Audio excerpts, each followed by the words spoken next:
Figuring out your goals for your career is sometimes very daunting, but I would argue that every last one of us really does have an idea of what it is that we want to do. It could be a really far-fetched idea, and it could be a perfectly possible idea, but we have those ideas. And what I've found in my experience is a lot of people don't action the things that they want to do because, quite frankly, they've been talked out of it by somebody else, or they've been schooled or socialized not to go above and beyond what they perceive to be their position. And I think that's inherently maladaptive, to be perfectly honest. I think that it would behoove us all to get a lot more familiar with what we actually do want and go and pursue it. Now, sometimes you don't know what you want. And this is where I make the distinction between having goals and creating a wish list. So when I have a client who's really struggling to figure out what they want to do, my favorite question to ask them is, okay, let's pretend I'm a really rich witch and I'm writing the check tomorrow morning. What do you want to do? If you had all the money in the world, all the access, or exactly what you needed to go and do what you wanted to do, what would that thing be?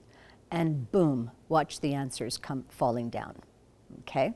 So get comfortable with the wish list, give yourself permission, and get them onto an actual list.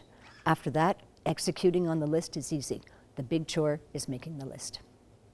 So having a goals list is an unbelievable and probably the best start you could possibly make with your career.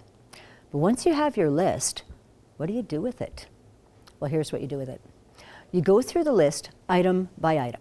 You just review it, and you look at the item and you say, okay, is this a short-term, a long-term, or a medium-term goal for me?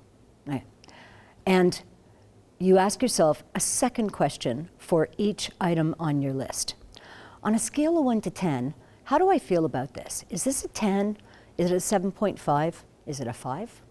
What's its actual weight? The weight that you give a goal equals the priority it is to you, okay?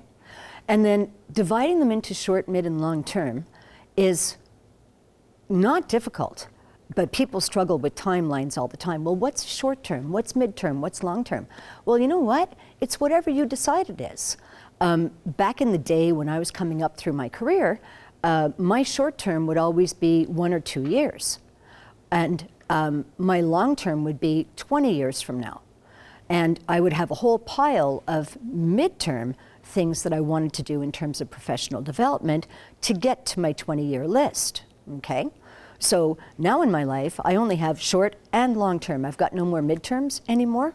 But when you break them into short, mid, and long term, just think about what does that timeline look like for you? Is short term 6 months? Is it a year? You decide. Your instincts will actually tell you what works, what's midterm and what's long term. So at the end of the day, your goals list ends up in 3 different categories, short, mid, and long term. And then you take your priorities, this one's a 10, this one's a 9, this one's an 8, and you put them in descending order, and then boom, you've got your list to work from, and you can take those and you look at it once a week, every business week. I do my planning on Monday mornings. I look at my goals list and I say, okay, what needs advancement in either my mid, my short, my mid, or my long term? And then I get those items into my actual calendar so that I can keep my goals moving forward on a really steady basis. And you know, you get into the habit of that and it works like magic and you actually realize your goals. What more could you ask for?